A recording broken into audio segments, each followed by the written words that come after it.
Star heroine Sai Pallavi సోదరి పూజా కన్నన్ వివాహం చాలా గ్రాండ్ గా జరిగింది. ఇప్పుడు దీనికి సంబంధించిన ఫోటోలు సోషల్ మీడియాలో విస్తృతంగా వైరల్ అవుతున్నాయి. బడగా తెగకు చెందిన సాయి పల్లవి కుటుంబం కాస్త భిన్నంగా ఈ వివాహ వేడుకను నిర్వహించింది.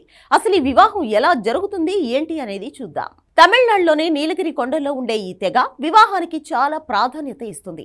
పెళ్లి సంబంధం చూసే దగ్గర నుంచి కూడా అన్ని ప్రత్యేకంగానే ఉంటాయి. ఇక్కడ పెళ్లి సంబంధం ఓకే చేయడానికి అమ్మాయి ఇంటికి పంపి అన్ని విషయాలు మాట్లాడుకుని అబ్బాయికి అమ్మాయి నచ్చితే అమ్మాయి కుడి చేతిని పట్టుకుంటాడు. అక్కడి నుంచి ఇక పెళ్లి కార్యక్రమాలు మొదలవుతాయి. దానికి కూడా ఒక మంచి ముహూర్తం చూసి ఘనంగా నిర్వహిస్తారు.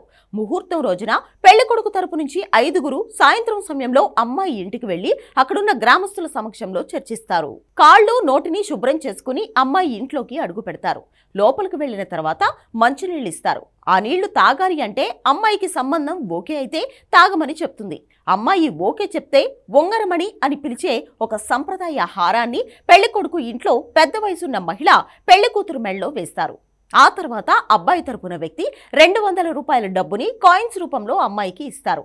ఇక పెళ్లి రోజుకు ముందు వరుడి తరపున మరోసారి 5గురు వెళ్లి అక్కడే ఉంటారు.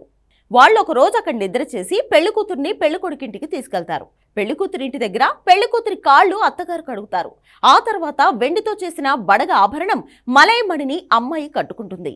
సాధారణంగా హిందువుల పెళ్లిళ్లన్నీ వధువు ఇంట్లో జరిగితే ఇక్కడ మాత్రం వరుడి ఇంట్లో జరుగుతాయి. వరుడి తరపున వివాహ ఏర్పాట్లు, పెళ్లి తర్వాత ఏర్పాటు చేసే భోజనాన్ని మదువే హిట్టు అని పిలుస్తారు. పెళ్లి కూతురు తరపు వారు ఉదయాన్నే వరుడి ఇంటికి చేరుకుని అందరూ కలిసి వారి గ్రామ ప్రజలతో కలిసి తల్లి కటుదో అనే వేడుకను స్థానిక దేవాలయంలో నిర్వహిస్తారు. అక్కడి నుంచి ఇంటికి వచ్చిన తర్వాత అరటిపండు, పాలతో చేసిన ఒక వంటకాన్ని వధువుకు మాత్రమే తినిపించి బడగా నృత్యం చేస్తారట. ఆ వంటను కచ్చు గంగువా అని పిలుస్తారు. వధువు ఆమె తల్లిదండ్రులు తిన్న తర్వాత ఆ ప్లేట్ ని సాంప్రదాయం ప్రకారం ఇంటి ముందు కడగాలి. ఆ తర్వాత పెళ్లి కూతురు తన 5గురు అక్క చెల్లెలతో కలిసి ఒక నది దగ్గరకు వెళ్లి స్వచ్ఛమైన నీళ్లను తీసుకురావాల్సి ఉంటుంది. అంటే కోడలు ఇంట్లోకి మంచి మనసుతో వస్తుంది అని చెప్పే ఉద్దేశం. ఇంటికి వచ్చిన తర్వాత 2 కుటుంబాలకు చెందిన పూజారులు 11 మంది వరుసగా కూర్చుంటారు. వీళ్లకు గోనె సంచులు మాత్రమే వేసి కూర్చోబెడతారు.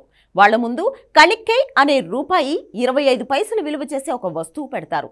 పెళ్లి కొడుకు కూతురు ఇద్దరూ ఒకే సమయంలో వారి పాదాలకు నమస్కారం చేసుకోవాల్సి ఉంటుంది. వారి కాళ్లను కడగాల్సి ఉంటుంది. ఇలా బడగా తెగ పెళ్లిని చాలా ఘనంగా సాంప్రదాయబద్ధంగా నిర్వహిస్తుంది. మన దగ్గర ఇలాంటి తెగలేమైనా ఉంటే కామెంట్ చేయండి.